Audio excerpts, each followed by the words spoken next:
Hello అండి, నమస్తే friends. ఈరోజు నేను ఇంకొక కొత్త జాబ్కి వెళ్ళడం జరిగింది. అయితే ఈరోజు కొంచెం బస్ మిస్ అయిందనేసి నేను వాక్లో ఇంటికి వెళ్తున్నాను. నేను చేసే జాబ్ నుంచి 2 కిలోమీటర్స్ డిస్టెన్స్లో ఉంటుంది మా హౌస్. సో నేను ఈరోజు మార్నింగ్ వెళ్ళాను, ఇప్పుడు ఇంటికి వెళ్తున్నాను. సో చూడండి మార్నింగ్ ఎలా ఉంది, ఎంత ప్రశాంతంగా ఉందో.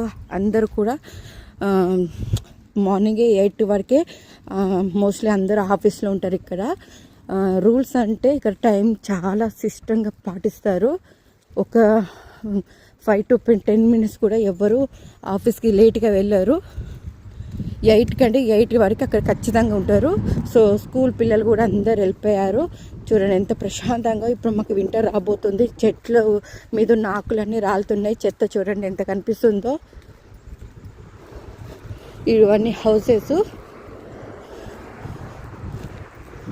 ఇక వచ్చేదంతా వింటరే కాబట్టి ఎవరు ఇంటి ముందట వాళ్ళు చెత్త తీసుకొని క్లీన్గా ఎప్పటికప్పుడు ఉంచుకోవాలి.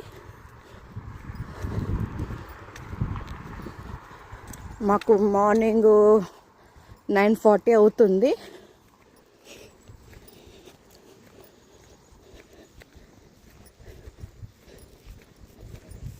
చూస్తున్నారు కదా ఎలా ఉందనేది. మీకు వీడియోలో క్లారిటీగా కనిపిస్తుందని అనుకుంటున్నాను.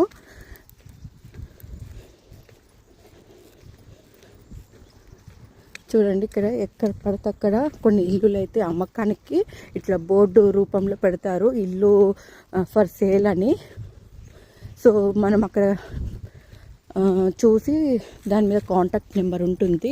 సో మనం వెళ్ళి దాన్ని నెంబర్ తీసుకొని మనం ఆల్రెడీ కాంటాక్ట్ చేసినామనుకో, మనం డైరెక్ట్ ఆ ఇల్లు ఓనర్ తోటే మాట్లాడుకోవచ్చు.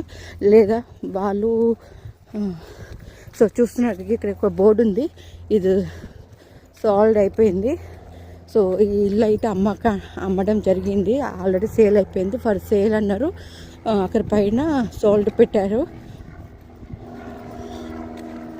సో ప్లీజ్ ఎవరు కూడా ఏమనుకోకండి, ఎందుకంటే కొంచెం నేను నడుచుకుంటూ మీతో మాట్లాడుతున్నాను కాబట్టి కొంచెం ఆయాసం లాగా వస్తుంది.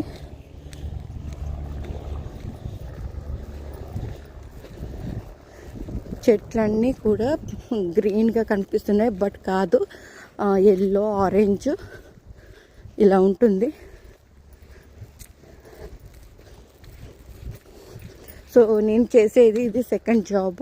నా జాబ్ ఆల్రెడీ మీకు తెలిసే ఉంటుంది. చాలామంది నా వీడియో చూసినట్టయితే నేను టంబ్లర్ పిజ్జా కుక్ చేస్తూ ఉంటాను. సో ఇదేమో సెకండ్ జాబ్ వచ్చేసి